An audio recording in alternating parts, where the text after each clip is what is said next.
director del Instituto de Democracia y Derechos Humanos de la Pontificia Universidad Católica del Perú, señora Morgana Vargas Llosa, representante del Hey Festival Arequipa, distinguidos profesores que nos acompañan este día que componen el panel, estimados y estimadas estudiantes, invitados, público en general. Es un honor para mí dar la bienvenida al conversatorio Democracia y Derechos Humanos, actividad que forma parte del programa Hey Festival Presenta Lima. Esto es un evento coorganizado por la PUC por primera vez en ocasión del 10º aniversario del Hey Festival Arequipa. Doy inicio al conversatorio cediendo la palabra al profesor Miguel Yusti, quien va a ser nuestro moderador en esta especial tarde con el profesor Philip Sanz. Un aplauso, por favor, para nuestro invitado. Gracias. Bueno, muy buenos días. En nombre del Instituto de Democracia y Derechos Humanos de la Universidad Católica, les doy la bienvenida a este conversatorio en el que tendremos el honor de contar con la presencia del profesor e ilustre abogado Philip Sanz, quien cuenta con una trayectoria admirable y muy reconocida como abogado, profesor, escritor y defensor de los derechos humanos. Tendremos un conversatorio con él, con la colaboración de dos investigadores de nuestro instituto, Michelle Reyes y Eduardo González Cueva. El conversatorio se desarrollará en inglés, pero contamos con servicio de traducción simultánea para quienes lo deseen, y si lo desean, pues es el momento de recurrir a ello. ¿Okay? Hago una presentación de nuestros invitados. Philip Sanz es profesor de Derecho Internacional en el University College de Londres y es abogado. Ha intervenido en destacados juicios internacionales celebrados en el Tribunal de Justicia de la Unión Europea y en la Corte Penal Internacional de La Haya, incluyendo los casos de Pinochet, la guerra de Yugoslavia, el genocidio de Ruanda, la invasión de Irak y Guantánamo. Es además miembro del board del Hey Festival y presidente del PEN Inglés, organización internacional que vela por los escritores en riesgo. Es autor de muchas publicaciones, cito algunos títulos: From Nuremberg to The Hague, Principles of International Environment Law, el Manual of International Courts and Tribunals y una serie de ensayos, y en español contamos con la traducción de sus libros Calle Este-Oeste, sobre los orígenes de los crímenes en contra de la humanidad y el genocidio, La Última Colonia, Ruta de Escape, Amor, Mentiras y Justicia en el camino de huida de los nazis, y próximamente aparecerá una versión en español de su último libro titulado Londres 38 o Calle Londres 38, sobre Pinochet en Inglaterra y un nazi en la Patagonia. Es además colaborador habitual de publicaciones como Financial Times, The Guardian, The New York Review of Books and Vanity Fair y comentarista de varias cadenas radiales. Para el Instituto de Democracia y Derechos Humanos de la PUC es un honor contar con su presencia, por lo que le estamos muy agradecidos, así como lo estamos al Hey Festival, gracias a cuya cooperación ha sido posible esta presentación, pese a todo lo que ocurre en el país y pese al gobierno que tenemos, pero felizmente esta sesión va a ser transmitida también, o está siendo transmitida en vivo. Nos acompañan, como dije al inicio, dos investigadores de nuestro instituto que se ocupan directamente de Derecho Internacional, a quienes presento. Michelle Reyes Milk es profesora ordinaria de Derecho Internacional en la PUC, abogada por esta universidad, máster en Derechos Fundamentales por la Universidad Carlos III de Madrid, y ha llevado cursos de especialización en Derecho Penal Internacional en el Salzburg Law School, así como en el Instituto Internacional de Derecho Humanitario de San Remo, en Italia.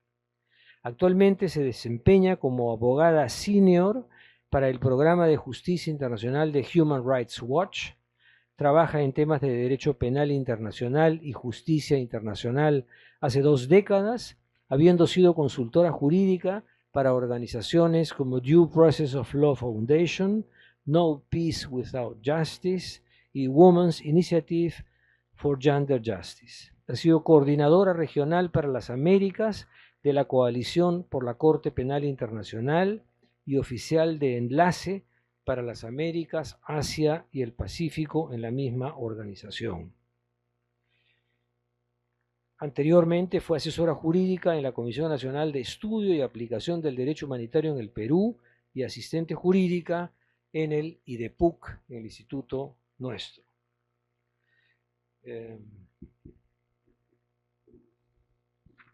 Eduardo González Cueva es sociólogo, licenciado por esta universidad y magíster en sociología por la New School for Social Research de Nueva York. Actualmente se desempeña como experto independiente de la ONU sobre la situación de los derechos humanos en Mali. Es un experto reconocido en el campo de la justicia transicional con 25 años de experiencia. Trabajó en la Comisión de la Verdad y Reconciliación del Perú y luego contribuyó activamente al diseño e implementación de comisiones de la verdad en países tan diversos como Timor Oriental, Brasil, Colombia, Canadá y Túnez. En el área de reparaciones ha contribuido al diseño de políticas de reparación en Colombia, Sri Lanka y Mali. Ha investigado la interacción de la justicia transicional con los derechos de los pueblos indígenas y prestado apoyo al liderazgo de estos pueblos en procesos de verdad y reconciliación en diversos países. Ha sido profesor adjunto en varias universidades, incluyendo la nuestra, el New School, el Brooklyn College y la Universidad Católica Andrés Bello de Venezuela. Es investigador asociado del IDEPUC. Doy la palabra en primer lugar a Michelle Reyes para que comience este conversatorio. Bueno, muchas gracias. I'm going to switch over to English. Thank you so much. It is such an honor to be part of this panel today with three. Hoy día con 3 personas que admiro. Eduardo, mi amigo y colega en Brooklyn.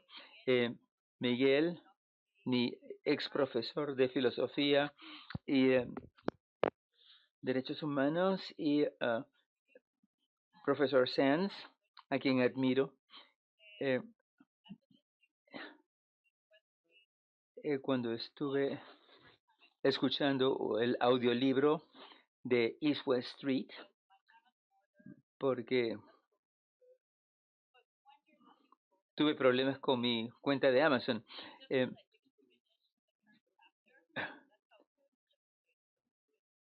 Lo he leído mientras manejaba para la ciudad de Lima, lo cual ha sido una experiencia satisfactoria para que se den cuenta de cuán buena es esta publicación.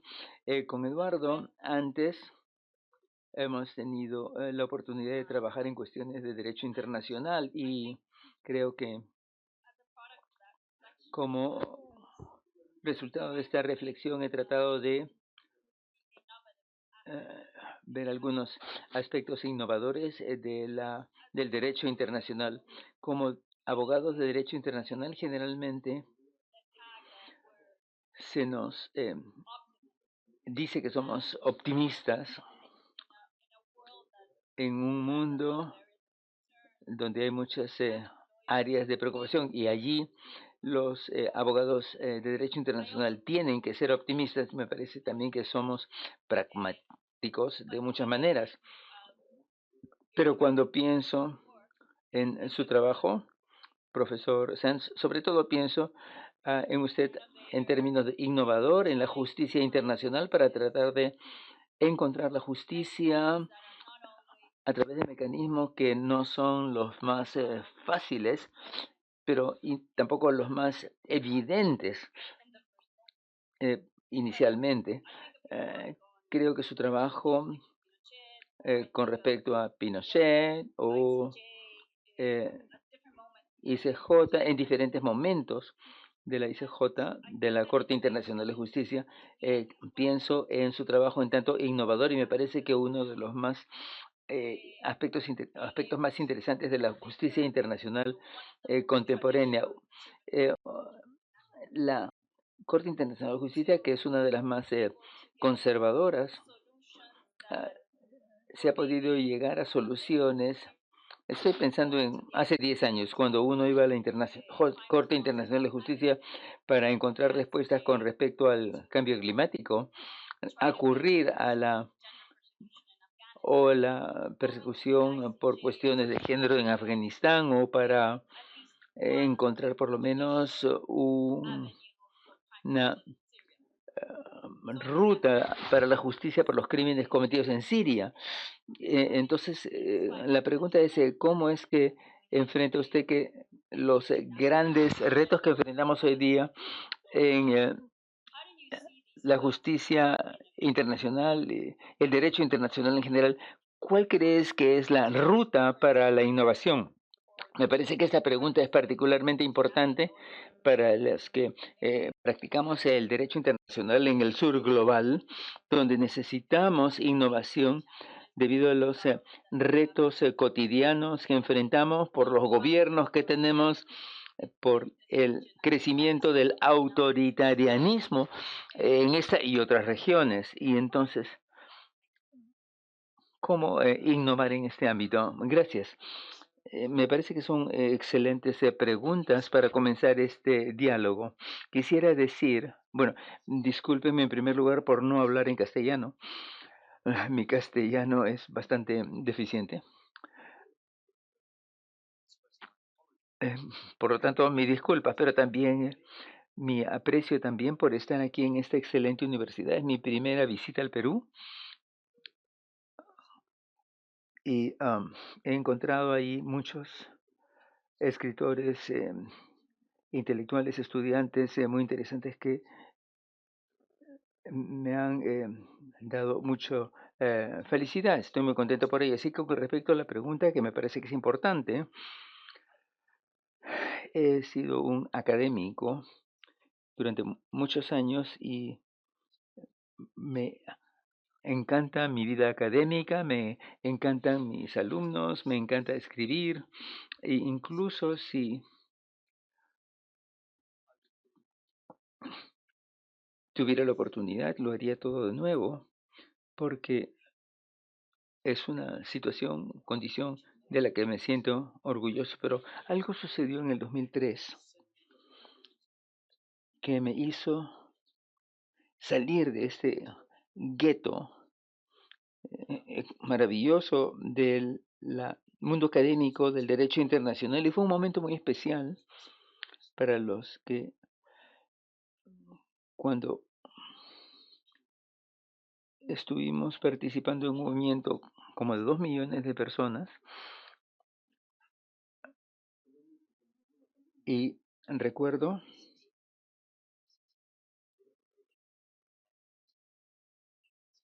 que mi hija en ese momento tenía 6 años y que ahora está haciendo su doctorado en sociología, cargaba un cartel que decía: hablar, hablar, no pelear, pelear. Talk, talk, not war, war. La cuestión era si estábamos a por o en contra de la guerra. Otros carteles que portaban otras personas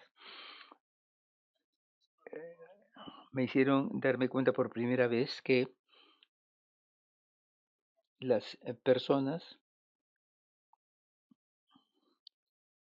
en general están interesados en lo que hacemos. Hasta el momento mis conversaciones estaban limitadas a diálogos con mis colegas en los tribunales internacionales, pero aquí tenemos cientos de miles de personas que expresaban su interés en lo que estábamos haciendo. Entonces, la innovación es para mí la promoción de las ideas acerca del derecho internacional. Y ustedes han sido muy generosos en lo que acaban de decir acerca del libro de Este-Oeste, y si este libro es legible, no es porque yo tenga un talento especial, sino que he tenido la suerte de haber vivido durante 25 años junto a uno de los grandes autores de nuestra época, que desafortunadamente ya no está con nosotros, pero que es un escritor líder, Tom McGarry, y éramos amigos. Él ha fallecido recientemente y nuestra relación se inició por que habían muchas preguntas que se planteaba él acerca de el derecho y sobre las que escribió también, sobre cómo hacer que este material técnico difícil de acceder, complejo, llegue a un público más amplio. Y creo que la respuesta sencilla para tu pregunta es que si vamos a salvaguardar los valores y vamos a reflexionar eh, a partir de las leyes y convenciones que se han puesto en marcha desde 1945, entonces tenemos que conectarnos con la comunidad en general, y lo fundamental de esta comunidad es que, como he conversado con mi amigo Afal Rozak, es que tenemos que conectarnos con el mundo de la literatura. Una pregunta que se me hizo una vez: ¿por qué escribes? Y la pregunta es, una vez más, de repente había alguien ahí que escuchó, es que para dar placer al lector. Y eso es un reto. Muchos libros tienen historias acerca de cosas que preocupan a las personas, testimonios de cosas incorrectas, y, mm, y entonces le respondí a esta pregunta que no estaba en desacuerdo, pero que en ciertos sentidos eh, mis escritos acerca del legado sobre del colonialismo en África y otros casos son tan importantes como los tratados académicos. Entonces le dije, por favor, hay que leer y escribir literatura, y porque existe una conexión de la que me di cuenta en la universidad, y es que se acaba de mencionar el nuevo libro que se va a publicar en abril, que es una doble historia,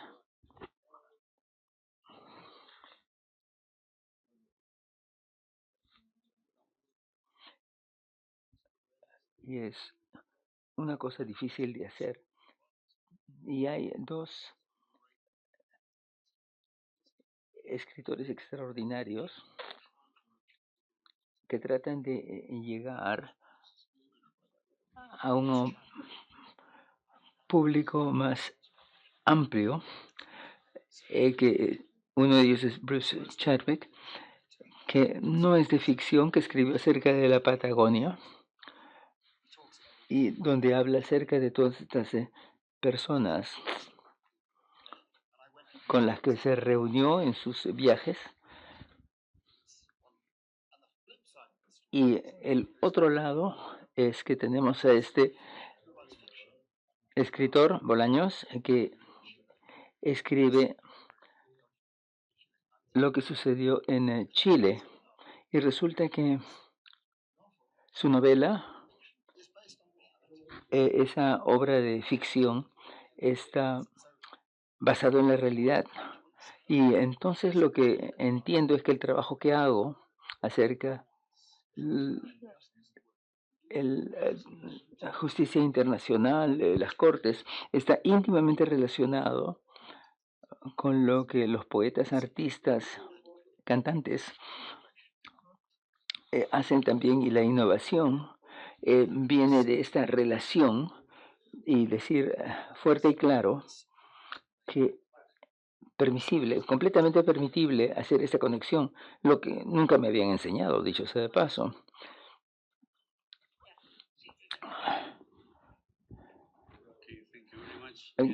Muchas gracias, y también estoy muy honrado de estar aquí con todos ustedes, con Philip Sanz y mis amigos Michelle y Miguel.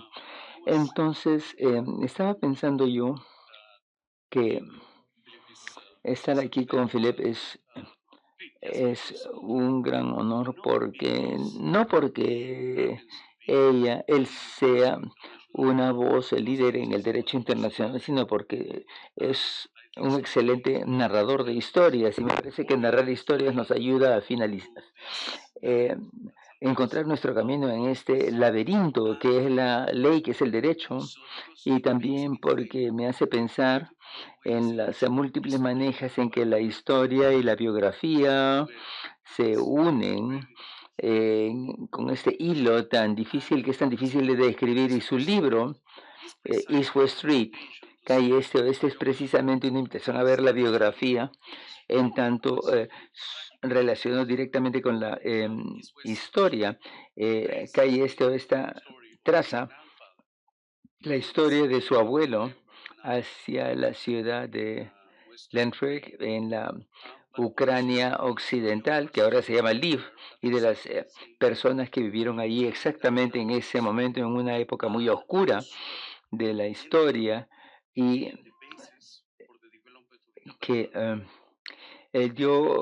rezó las bases, Lemke y Lauterbach, que tuvieron un rol muy importante en los juicios de Nuremberg, donde se vieron los juicios que se produjeron en esa zona de Europa, y la invitación es precisamente para que nosotros mismos, en términos de cómo la biografía se mezcla con este momento histórico, Lemke, porque es un defensor de los derechos humanos. Yo empecé mi trabajo en 1983, precisamente en el año en que se arrestó a Augusto Pinochet, y tuve la increíble suerte de que, igual que muchos de mis colegas de aquí, mi ingreso a ese mundo se produjo en esta ventana tan pequeñita entre el fin de la Guerra Fría, cuando había este optimismo fundamental acerca del triunfo de un orden liberal, de la democracia, de, y el fin súbito de esta ventana con los ataques de el 11 de septiembre y la guerra de Irak. Entonces, esta pequeña ventana entre el 89 y el 2003 es fundamental para todos los que estamos interesados en este tema, y para encontrar respuestas a nuestras preguntas, pero porque cualquiera que hubiera estado estudiando una maestría de sociología en Nueva York a fines de los 90, al mismo tiempo encontrarse que la Comisión de Verdad de Sudáfrica, con profesores que venían de Sudáfrica para hablarnos de estas nuevas experiencias de las comisiones de la verdad, era realmente una experiencia que nos abrió los ojos, y nos abrió los ojos porque veníamos de un país que estaba en guerra. Habíamos perdido amigos, colegas en el conflicto en este mismo país. Cuando sales de este edificio, de este campus, verás una placa que conmemora a dos estudiantes de esta misma facultad que murieron en un ataque terrorista, y a 200 metros vas a encontrar los nombres de 8 o 9 estudiantes de la universidad que desaparecieron o murieron a manos del Estado.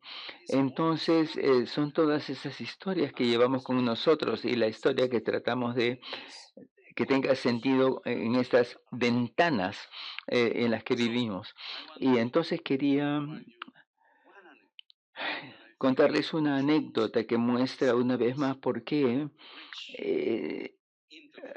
esta interfaz tan rica de la historia y la biografía es tan significativa en el libro que dice, cuando regresé de Nueva York para trabajar en la coalición para la Corte Internacional de Justicia, recuerdo que tocaron la puerta y había una persona que venía de Tarapoto, que es una ciudad pequeña en el noreste del Perú, que quería agradecer por la creación de la Corte Internacional de Justicia. Me sorprendió mucho porque yo no creé, respondí, la Corte Internacional de Justicia. ¿De qué está hablando esta persona? Entonces dije, voy a escuchar lo que me quería decir. Se trata de una persona que decía que tenía una pequeñísima organización de derechos humanos en mi ciudad, en Tarapoto, y había encontrado estos folletos de la organización donde se dice qué cosa es la Corte Internacional. Y, y yo sé que esta corte nunca se va a encargar de Tarapoto ni de los derechos humanos en Tarapotos. Entonces estaba tratando tengo que explicarlo, y me dijo, no, no tienes que explicar nada, porque lo que sucede es que he reproducido este folleto, he ido a la comisaría de mi pueblo y le di un folleto sobre lo que es la Corte Internacional Criminal. Y al día siguiente el comisario vino a mi organización para pedir más información. Y después de esta reunión, él tuvo extremado cuidado en la manera en que trataba a los ciudadanos del pueblo, de la ciudad. Entonces, por esto es que le agradezco. Entonces, aparentemente algo que no tenía ninguna relación, un desarrollo normativo de la Corte Penal Internacional y una pequeña ciudad del Perú se vinculaban, y entonces esto lo he visto repetirse una y otra vez. Desarrollos, acontecimientos que se producen aparentemente la superestructura de la ideología, la ley y los desarrollos normativos causan dos cosas diferentes. A veces una gran frustración porque uno no espera verlos, pero también pueden tener un impacto en la vida cotidiana. Entonces me pregunto si en estos oscuros tiempos en que vivimos, ¿quiénes son los Lemkins de hoy día? ¿Quiénes son los jóvenes abogados de hoy, de Gaza o en el este de Ucrania, y que son testigos presenciales de primera mano de los terribles castigos que nos infligimos unos a otros, y cuáles son los productos, cuáles son las imágenes que van a crear, cuáles son las normas, dónde están estas áreas, para citar a Michelle, donde se encuentra la innovación en este mundo en que vivimos. Bueno, es una introducción, y en lo que se ha dicho que podría dar lugar a una charla de 7 horas, pero cuando estaba yo en una excelente universidad de Inglaterra, eh, cuando nos se presentó el derecho, diciéndonos los estados hacen esto y esto y otra cosa, con los asesores legales, con los fiscales, etcétera,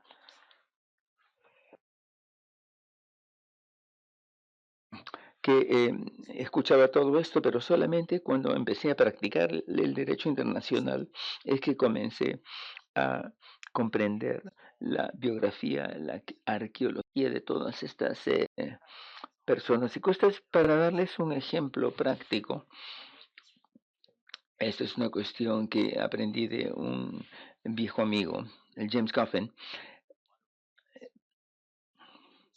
Vimos durante horas las biografías de todas las personas que estaban involucradas y eh, en qué cosa es lo que les gustaba leer, como si tenían hijos, para conocer a los jueces, para saber cuáles eran sus intereses y sus valores. Porque cuando uno plantea un argumento sólido, ante la corte,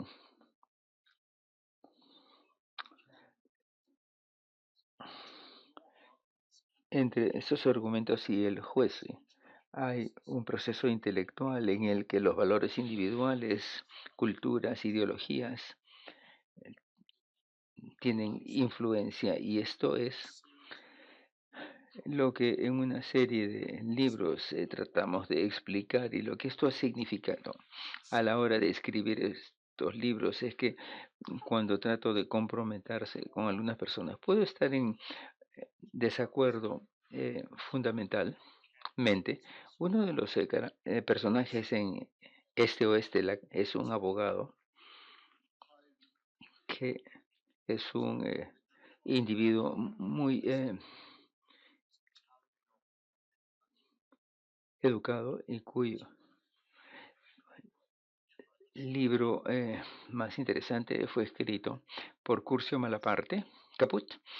Y entonces la investigación para mis libros consiste en leer todo lo que sea posible acerca de las personas, y puedo encontrarme entonces con este libro que nunca había yo encontrado igual, y, y uno en este libro, para darles un contexto, cuenta que su padre fue ajusticiado por la muerte de 4 millones de personas. Y este hombre desprecia a su padre. Estuvo de acuerdo en reunirse conmigo en Hamburgo, y lo primero que hizo fue sacó de su bolsillo una foto del cuerpo, del cadáver de su padre, y me dijo: ayer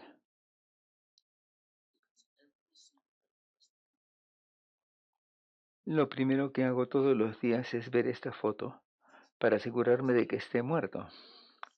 Y en todos los casos, excepto en el caso de mi padre, eh, con este incidente empezó una amistad de hace 14 años con este hecho, con esta persona cuyo padre fue el autor de la muerte de millones de personas, incluyendo a mi abuelo propiamente y toda su familia. Y la gente me pregunta: ¿cómo puede ser amigo de esta persona? Entonces, en tanto abogado, tengo que plantear estos argumentos ante la corte, y mi esposa misma me dijo que se divorciaría de mí si yo no tuviese esta actitud. Y ella me dijo que su madre vivía en Londres cuando tenía 5 años, en esa misma época, hija de un sacerdote, hija de un español que había escapado de la dictadura de Franco. Y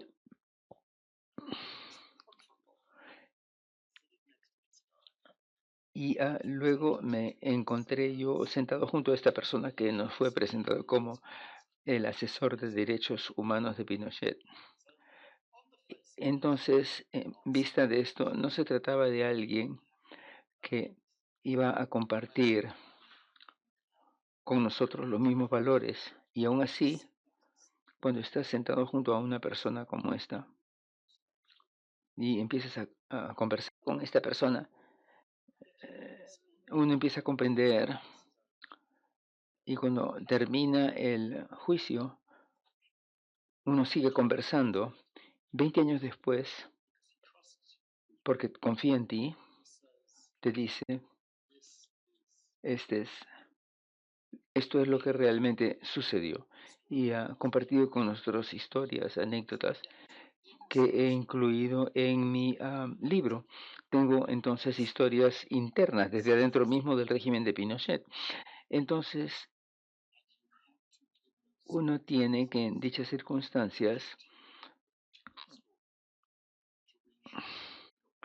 apretar los dientes cuando estás contando esa historia para contar la historia y de repente compartir con algunas de estas personas eh, una situación muy difícil y yo no impongo mis valores a los lectores. Hay en el libro una tensión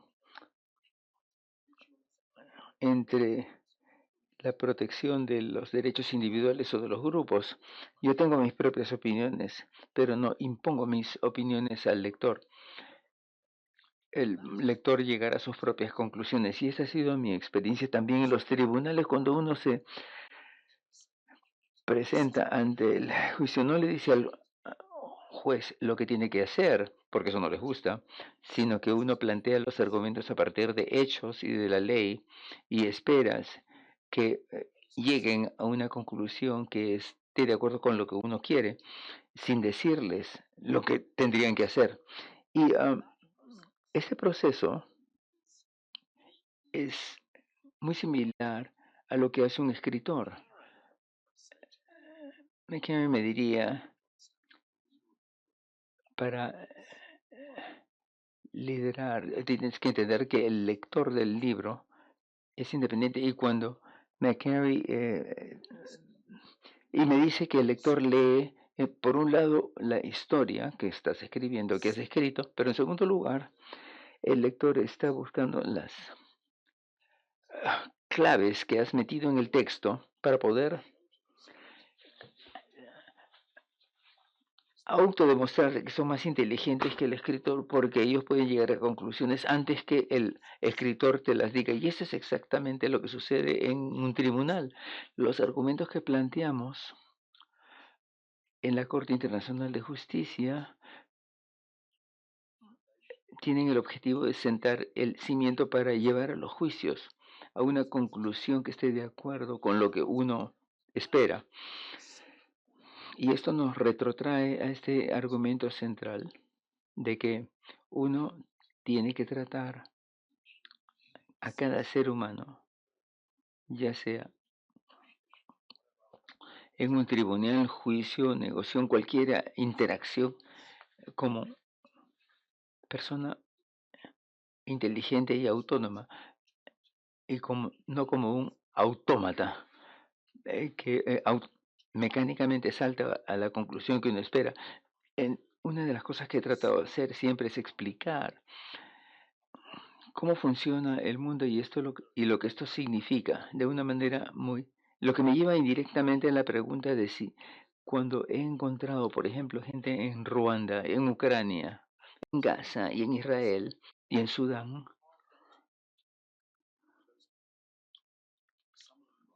algunos son escritores, jóvenes, abogados o estudiantes de derecho como los que hay aquí, y en estas oscuras épocas he encontrado inspiración en ellos.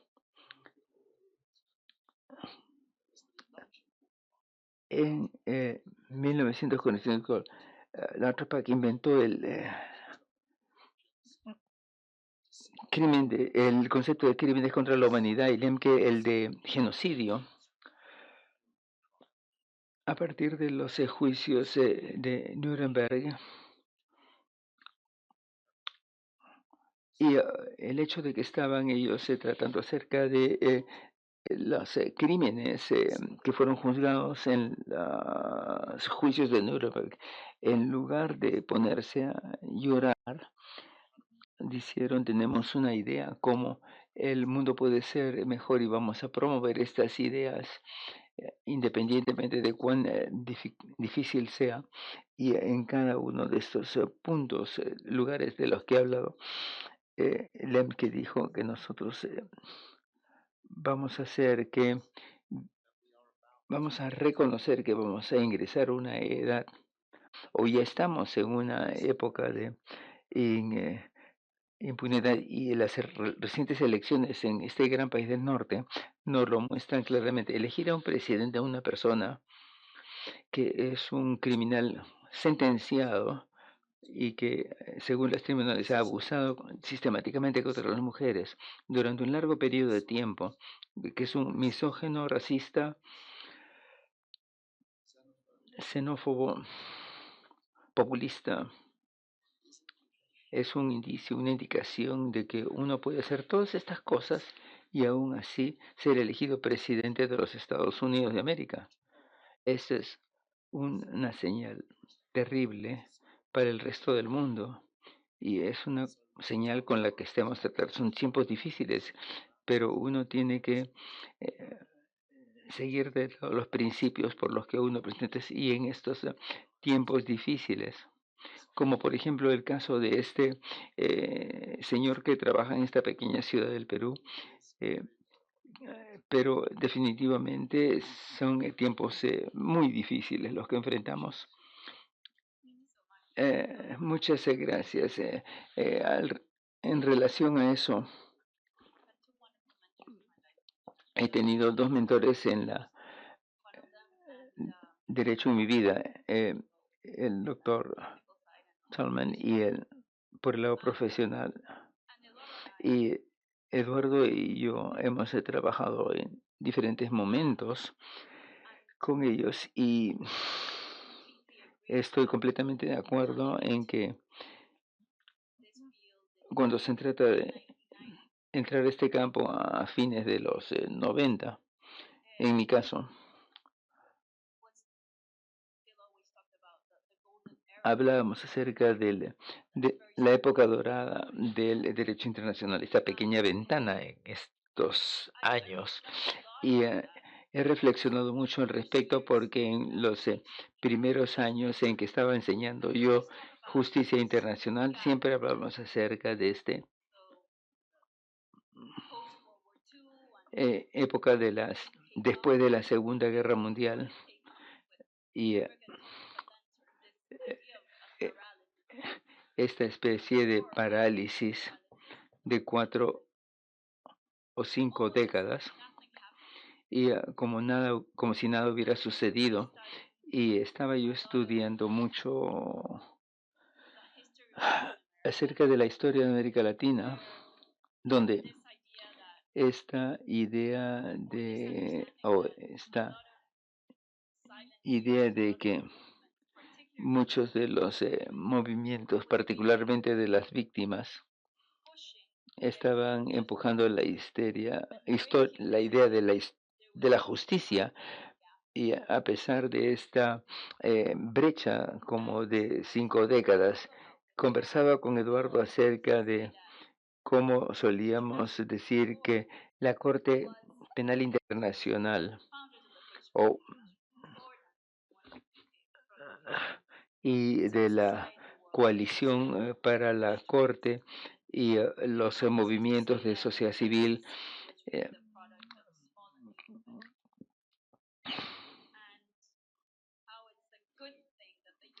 podrían ser resultado de los movimientos de la sociedad civil, y de que en buena medida era afortunado que los Estados Unidos no formasen parte de este tribunal.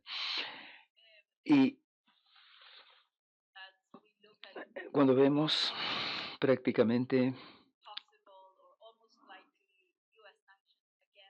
las posibles sanciones de los Estados Unidos contra la Corte, y pienso el doble rasero con respecto a la justicia internacional, entonces, ¿dónde estaría el contrapeso? ¿De dónde podría venir el contrapeso de estos héroes anónimos que mencionaba? ¿O tenemos que prepararnos para este movimiento pendular hacia atrás? ¿O cree que hay alguna esperanza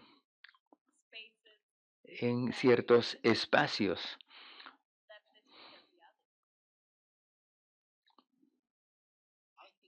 Creo que nuestro rol, en tanto abogados independientes es decirle la verdad al poder. Este doble rasero, este doble estándar, los americanos y los británicos se quejan de la guerra ilegal de Rusia contra Ucrania, pero cuando se trata de Irak no dicen lo mismo. Los rusos súbitamente, como ha descubierto Putin, el valor de la vida de los civiles en Gaza, estaba al mismo tiempo bombardeando Ucrania, donde he perdido un amigo, una persona muy importante, Victoria Amelina, la escritora, que falleció en un bombardeo en un restaurante no muy lejos del frente de guerra, simplemente porque estaba de ahí comiendo en este restaurante. Y resultó ser un objetivo también de un bombardeo ruso. Entonces hay una desconexión entre la posición rusa eh, respecto, también por ejemplo en el caso de Sudáfrica, que denuncia a Israel por sus violaciones de los derechos humanos en Gaza. Y al mismo plantea este argumento de genocidio y al mismo tiempo está recibiendo con los brazos abiertos en Sudáfrica misma al ministro ruso de comercio exterior. Entonces, para nuestros estudiantes, por ejemplo, el mensaje es, uno tiene que responsabilizar a todos, incluso tu propio país, cuando manifiesta este doble rasero. He tenido mucha suerte y sé que es raro y que no es fácil en los mayor parte de los países. Y yo vivo en un país donde uno puede criticar a su gobierno y a su país sin temor a ser castigado. Yo he alegado por crímenes contra el derecho, los derechos humanos y por y he criticado la posición colonialista del gobierno británico sin temor de ser amonestado, criticado. Y en el momento allí en que uno puede hablar contra su propio país, se le llama traidor, persona sin valores. Entonces es muy apersona para una persona, un ciudadano del Reino Unido. Es muy difícil decir cómo es posible a una persona que tiene que desafiar a las universidades, a las autoridades, al poder, donde uno puede incluso llegar a perder la vida. Y esta no es una cuestión que va a suceder en Gran Bretaña, donde, y para mí es muy difícil entonces responder la pregunta, pero parte de mi respuesta sería que de alguna manera hay que pasar por el proceso de desconectarse internamente. Los alemanes que se oponían al nazismo en los años 30 lo llamaban la migración interna, sabiendo que sus ideas de Estado y nacionalidad pueden ser constructos artificiales, y lo que tenemos que hacer en tantos seres humanos es entender que somos parte de diferentes grupos y comunidades y apreciar esta pertenencia,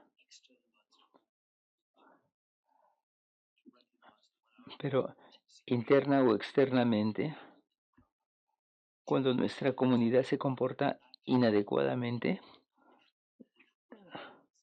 tenemos que actuar de manera que se dé cuenta de esto, y eso es una cuestión muy difícil. Tengo amigos actualmente en Rusia que apoyan lo que dice Putin, aunque no se lo crean, porque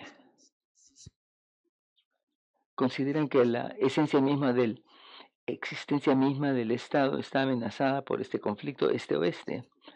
Y es para mí difícil entenderlo, pero entiendo que vivo en un contexto diferente. Y una vez más,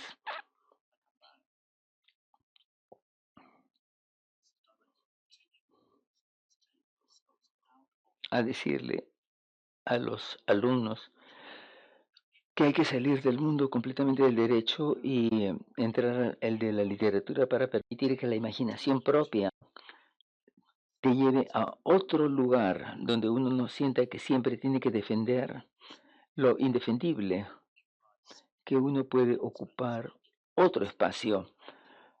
No es una respuesta muy práctica en la que les estoy dando, pero la razón de no darlo es simplemente que con todas las libertades de que yo gozo en el Reino Unido, entiendo que no siempre es posible hacerlo en todas partes de la misma manera. Entonces, encontrar otras maneras. En la Alemania nazi de los 30 no era posible. Si lo hacías, corrías el riesgo de morir. Entonces uno tiene que construir otras maneras de resistencia y otras maneras de responder. Pero creo que hay maneras de hacerlo. Pero puede ser muy, muy, muy difícil. Would you like to say something about that? Quiero agradecer mucho estas palabras porque significan muchísimo a los alumnos que están aquí y los que siguen este diálogo. Y me parece que hay estudiantes que podrían estar considerando participar en las protestas esta semana por lo que está sucediendo, y también viniendo aquí he visto algunas pintas en las paredes y creo que ellos están haciendo su educación práctica, eh, defini- desafiando el autoritarismo de este país con un gran riesgo. Entonces es muy importante escuchar lo que acaba de decir. Y una cosa que me he estado preguntando es que, pensando en los recursos con que contamos para enfrentar estas épocas tan oscuras, son diferentes de premios anteriores. Ahora tenemos más que solamente los instrumentos de la justicia penal. No se trata solamente de los tribunales que luchan contra la impunidad, sino que tenemos un repertorio más amplio. Tenemos comisiones de reparaciones históricas, búsqueda de la verdad. Entonces estoy pensando que estos programas que generalmente llamamos justicia transicional o justicia restaurativa podrían ser una ampliación interesante de nuestro repertorio de armas para combatir esta impunidad. Y me parece que a veces existe el riesgo de mitologizar en las Cortes y Justicia Internacional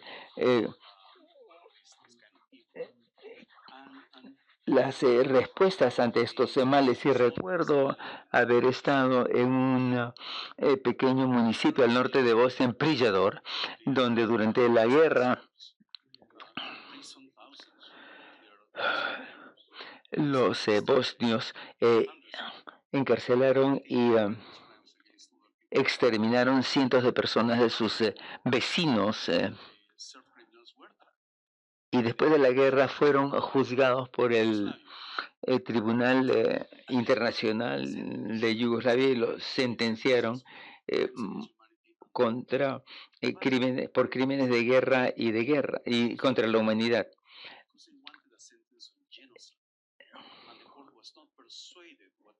Pero querían plantear la sentencia en términos de genocidio, pero el tribunal lo entendía más bien como una persecución contra la minoría bosnia musulmana, y condenaron a los culpables y sentenciaron a estas personas a 25, 30 años de prisión o prisión a cadena perpetua, pero no por genocidio. Entonces, las autoridades del pueblo prohibieron el uso de la palabra genocidio para los eventos e incluso enjuiciaron a los sobrevivientes por utilizar el término genocidio, porque para ellos era difamación. Entonces, esta idea de que la narrativa firme, autoritativa de la Corte u otras entes internacionales tiene que cuestionarse y pensamos más bien en los circuitos de la vida cotidiana, las versiones alternativas civiles ante las versiones dominantes para encontrar respuestas alternativas para crear resistencia y resiliencia ante los tiempos que vamos a vivir. Estoy de acuerdo y acabo de visitar Ruanda hace una semana, 4 o 5 años, hicimos una actuación musical, un actor alemán y 3 músicos franceses en conmemoración del genocidio Kigali, y fue una presentación muy fuerte, pero en el contexto de Ruanda hubo unas cuantas docenas de casos planteados ante las cortes internacionales y cientos o miles ante estas mini comisiones de la verdad que se llaman los Katacha,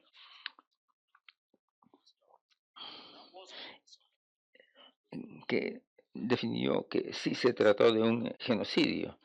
Entonces, encuentro una cierta relación, porque cuando uno pone el dedo en temas difíciles, ¿cuál es la diferencia entre genocidio y los crímenes contra la humanidad? Básicamente se trata de entender que hay que poner el énfasis en la protección de los derechos individuales, todos los derechos, personas, porque todos son seres humanos. Por esta simple razón, tienen que ser protegidos en tanto seres humanos. Lemkins dice, y esto es interesante, que las personas son objetivos no porque lo han hecho particularmente, sino porque son miembros de un grupo en un determinado momento y lugar. Entonces, no hay que concentrarse en la persona, sino en el grupo. Y el genocidio trata de definir las situaciones en que hay que proteger a los grupos.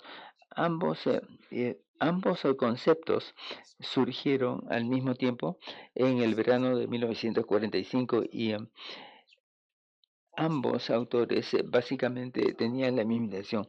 Ahora, si venimos hasta este momento cuando Israel plantea una denuncia contra Israel ante la Corte, ¿por qué lo haría? Es complicado, es una pregunta difícil de contestar, pero una de las razones es que, y que ha ignorado completamente los medios, es que la única manera de plantear el caso ante la Corte Internacional es cuando hablas de genocidio, porque hay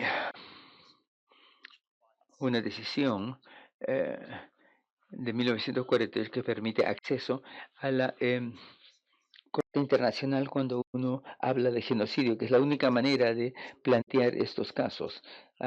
Así que si uno quiere llegar a la Corte, tienes que determinar que estos hechos horrorosos son un genocidio y los jueces de la Corte Internacional entienden los peligros y en particular que no quieren estar inundados de casos. Y si uno ve la historia de la definición de genocidio, Lemke básicamente nos dice que se trata de cosas negativas que se hacen contra un grupo sin necesariamente la intención de destruirlo.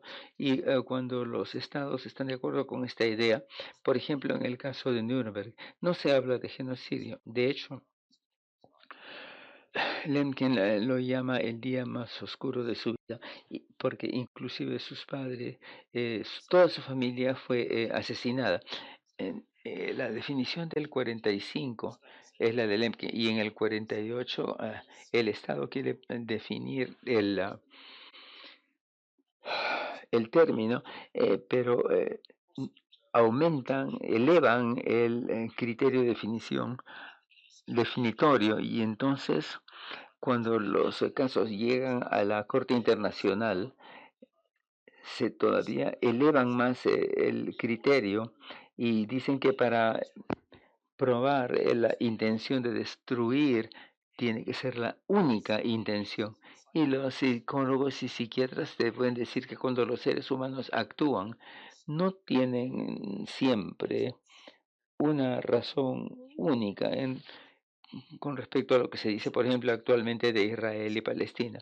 El 7 de octubre se atacó a Israel y que tiene derecho a la autodefensa, pero el ejercicio de la autodefensa tiene que estar de acuerdo con el derecho internacional, y desde mi punto de vista, lo que Israel ha hecho va mucho más allá de lo que tiene derecho a hacer.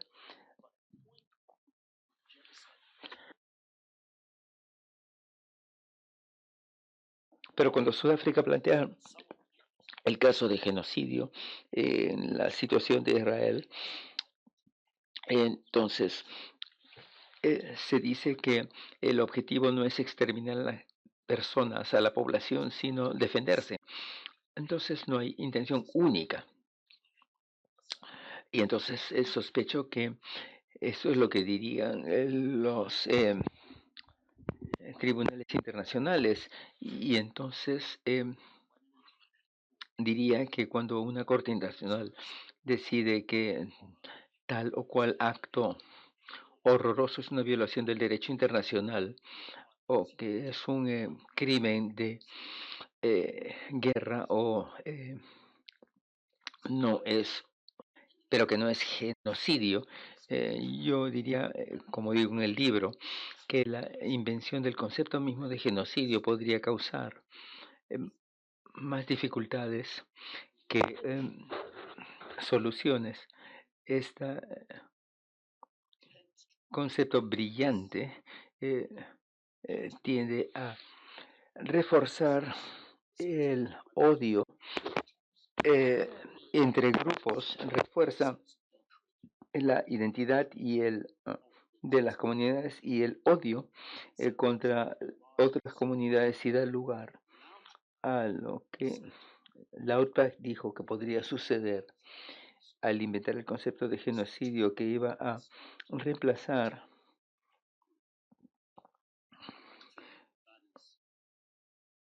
el terrorismo del Estado y el terrorismo del grupo. Entonces esto, en este mundo teórico, estos son crímenes son atrocidades masivas. Es que si uno mata a 100.000 personas y esto es un crimen de guerra o contra la humanidad, es igual que matar 100.000 personas en términos de genocidio. No tengo una lista de definiciones diferentes. Para mí son todos iguales, pero para la Corte esto no es igual. Entonces, los tribunales internacionales van a mantener que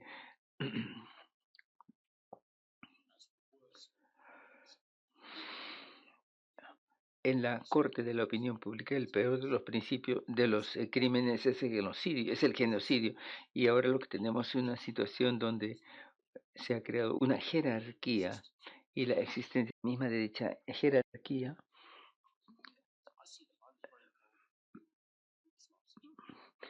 me parece que es como en el caso en el que estuve involucrado en Yugoslavia, cuando se dijo que los crímenes de guerra o contra la humanidad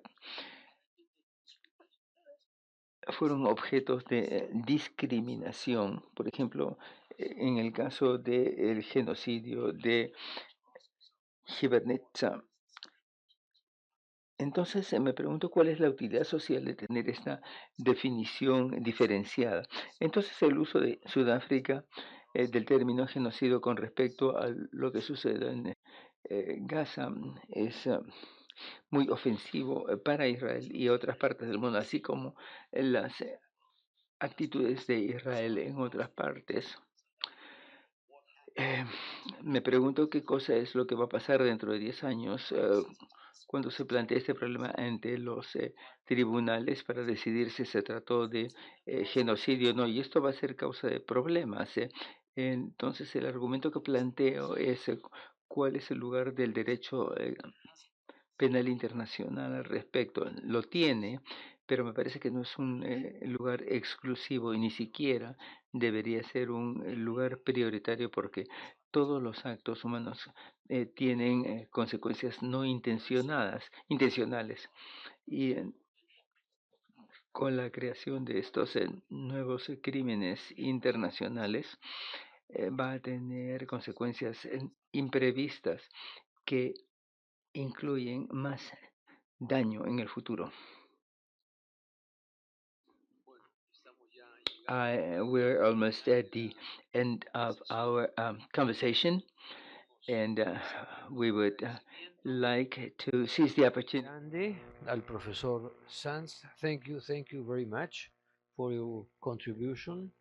Y vamos a despedirlo a él como a los comentaristas, investigadores, con un fuerte aplauso.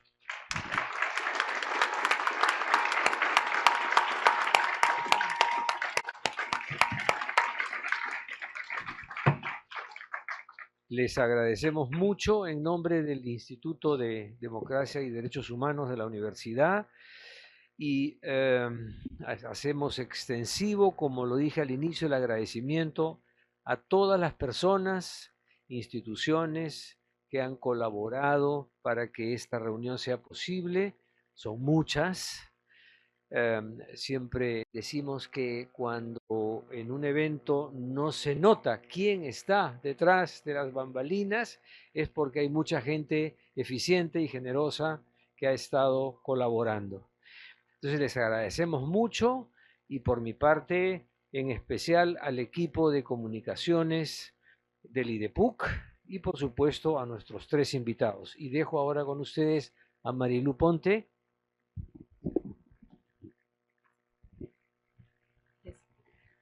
Muy bien, agradecemos su grata compañía en este conversatorio. Ha sido un honor poder asistir a este enriquecedor diálogo sobre la democracia y los derechos humanos.